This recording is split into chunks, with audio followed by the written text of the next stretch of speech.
चलिए भाई, गुरुवार की सुबह और आ गया इस हफ्ते का सबसे इंपॉर्टेंट कारोबारी सत्र। भाई खुलते ही हमारे रिटेल इन्फ्लेशन के नंबर्स इंडिया सीपीआई पे रिएक्ट करना है। साथ ही यूएस के भी ऐसे ही मई के इन्फ्लेशन प्रिंट सामने आया था, उस पर रिएक्ट करना है।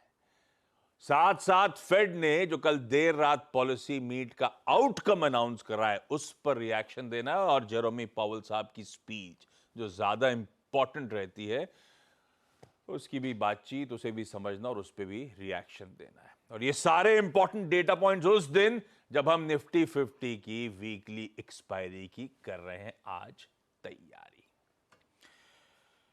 तो चलिए बिना कोई समय वेस्ट करे क्विकली बातचीत शुरू करता हूं। ग्लोबल मूड माहौल मैं आपको बता दूंगा, उसके बाद वीरू के पास चलेंगे और जानेंगे कैसे आज गुरुवार के दिन या निफ्टी 50 की वीकली एक्सपायरी के दिन हमारी निफ्टी बैंक पे रणनीति होगी, कैसे स्ट्रेटेजाइज करेंगे।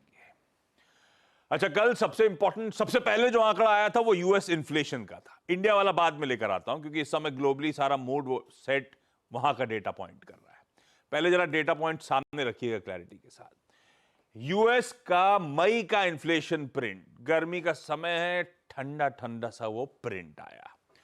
भाई एक्सपेक्टेड था मई में मंथ ऑन मंथ 0.1% का उछाल देखने को मिलेगा, 0%, यानी कि कोई महंगाई में उछाल नहीं था, अनचेंज थी कंज्यूमर प्राइस का आंकड़ा वहां पे मई के महीने में। वो इन्फ्लेशन स्लो डाउन हो रहा है, उसके क्लियर कट इंडिकेशंस कल के प्रिंट पे सामने आए। मदद मिली, वो 2% एनर्जी प्राइसेस कूल ऑफ हुई, गिरी। और फूड इन्फ्लेशन जो है, खाद्य पदार्थों का इन्फ्लेशन, केवल 0.1% वहां पे बढ़ता हुआ नजर आया। तो इस डेटा पॉइंट के आने के बाद थोड़ा सा कन्विक्शन स्ट्रीट का बढ़ रहा है, और बढ़ ही रहा था वैसे, कि वो जो स्टबर्न इन्फ्लेशन था यूएस अर्थव्यवस्था में, धीरे धीरे अपनी ग्रिप लूजन कर रहा है, ठंडा पड़ रहा है। वो कन्विक्शन चार्ट्स के थ्रू भी आपको ब्यूटीफुली प्रोड्यूसर साहब ने एक्सप्लेन कर दिया है। ये अब तक की इन्फ्लेशन की यूएस की ट्रेजेक्टरी है, इन्फ्लेशन का प्रिंट और साथ में कोर इन्फ्लेशन का प्रिंट। इनफैक्ट कल कोर इन्फ्लेशन का डेटा भी एस्टिमेटेड था 0.3% उछलेगा मंथ ऑन मंथ, 0.2% का आंकड़ा आया।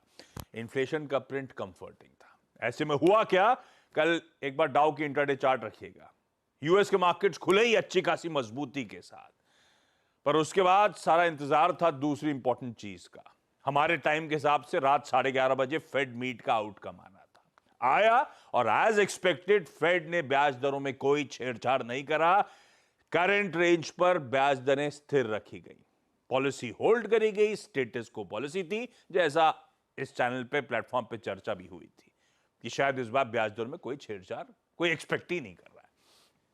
पर जो 2024 में ब्याज दरों में कटौती का आप इंतजार कर रहे थे और साल की शुरुआत में कुछ एग्रेसिव कट्स एक्सपेक्ट कर रहे थे, तो वो एक्सपेक्टेशन थोड़ी सी ठंडी पड़ गई। फेड कह रहा है 2024 इस करंट कैलेंडर ईयर में सिर्फ एक बार शायद ब्याज दरों में कटौती देखने को मिले। अच्छा, हुआ क्या? ये तो खैर फैसला आया था, उसके बाद से कमेंट्री इंपॉर्टेंट थी जो रात 12 बजे आई पावेल साहब की। पावेल साहब कह रहे हैं मॉडेस्ट सी प्रोग्रेस हो रही है, यानी कि बहुत ज्यादा प्रोग्रेस नहीं हो रही है इन्फ्लेशन के फ्रंट पे। अभी भी महंगाई हमारे 2% ऑब्जेक्टिव से दूर है। अभी भी वो कॉन्फिडेंस नहीं आ रहा है कि हम लोग ब्याज दरों में कटौती करें। हालांकि अपने पीक लेवल से, जो प्रोड्यूसर साहब चार्ट में दिखा रहे थे, पावेल साहब भी कह रहे हैं अपने पीक लेवल से हालांकि इन्फ्लेशन अच्छा खासा कूल ऑफ हुआ है, पर अभी भी वो कॉन्फिडेंस नहीं दिखा रहा है। हम अभी भी सफिशिएंट प्रोग्रेस का इंतजार कर रहे हैं इन्फ्लेशन के फ्रंट पे। पावेल साहब ने अपनी कमेंट्री में किस तरह के वर्ड्स यूज करे? नॉट मूविंग क्लोजर टू 2%, जो उनका ऑब्जेक्टिव है इन्फ्लेशन को, महंगाई को पहुंचाने का। भाई कल का भी इन्फ्लेशन प्रिंट अच्छा जो आया 3.3% पे, फिर भी अभी भी इन्फ्लेशन बना हुआ है। Lack of progress, still elevated, इस तरह के वर्ड्स पावेल साहब ने इस्तेमाल करे थे इन्फ्लेशन के लिए। तो स्टबर्न है, थोड़ा सरदर्द अभी भी बना हुआ है। कुछ कंफर्टिंग वर्ड्स थे, वो कह रहे हैं जो हमने रिस्ट्रिक्टिव पॉलिसी रखी है उसके इफेक्ट्स जैसा हम होप कर रहे थे वैसे दिख रहे हैं। हालांकि एक सवाल आया था, कोई पॉसिबिलिटी रेट हाइक्स की? उस पॉसिबिलिटी को उन्होंने एलिमिनेट नहीं करा, हटाया नहीं, पर उन्होंने स्पेसिफिकली कहा है हमारी कमिटी में कोई ऐसा नहीं है जिसका बेस केस ये हो कि ब्याज दरें यहां से बढ़ाई जा सकती है। तो मोटा मोटी वो पूरी तरह से रूल्ड आउट टाइप दिख रहा है। अच्छा, एक सवाल आपके सबके जहन में होगा, मेरे भी था। वेडनेसडे को शाम को 6 बजे हमारे टाइम के हिसाब से इन्फ्लेशन का बढ़िया सा प्रिंट आया मई महीने का। क्या फेड ने 2 दिनों की बैठक में ये फैक्टर इन करा इन्फ्लेशन प्रिंट? पावेल साहब ने उसका जवाब दिया था। उन्होंने कहा था ये जो वेडनेसडे का वाकई कंफर्टिंग इन्फ्लेशन है, पावेल साहब ने कहा है कि हमने अपने मेंबर्स को चांस दिया था अपने आंसर्स को अपडेट करने का। तो वेडनेसडे के बढ़िया से कंफर्टिंग इन्फ्लेशन प्रिंट के बाद ये सारी कहानी है, ये ध्यान रखना है। दूसरी इंपॉर्टेंट चीज, अपन डॉट प्लॉट देखते हैं।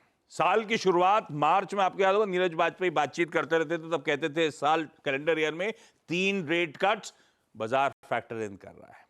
कल की पॉलिसी के बाद टेबल पे सिर्फ 2024 के लिए 1 रेट कट है। हां, यह जरूर है कि ज्यादा एग्रेसिव रेट कट्स अगले साल कैलेंडर ईयर 2025 के डॉट प्लॉट दिखा रहा है।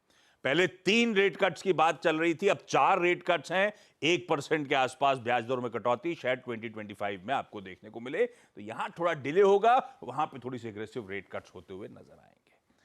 ठीक है यार, सब बढ़िया है। ऐसे में यूएस के मार्केट तीनों बेंचमार्क्स आपकी स्क्रीन पर आएंगे। डाउ कूल ऑफ हुआ, पर एसएनपी और नैस्डैक डटे खड़े रहे। एसएनपी पहली बार 5400 के ऊपर के लेवल्स पे जाके क्लोज देने में कामयाब रहा। रिकॉर्ड हाई क्लोज एसएनपी का। नैस्डैक रिकॉर्ड उच्चतम स्तरों पे कामकाज करता हुआ नजर आएगा। डाउ सिर्फ एक आउटलायर था। ये शुरुआत हुई थी जब इन्फ्लेशन का प्रिंट आया था, 450 पॉइंट ऊपर खुला था डाउ, बंद हुआ 35 पॉइंट नीचे। इसलिए प्रोड्यूसर साहब ने लिखा था ऊपर के स्तरों से 400 पॉइंट का दबाव।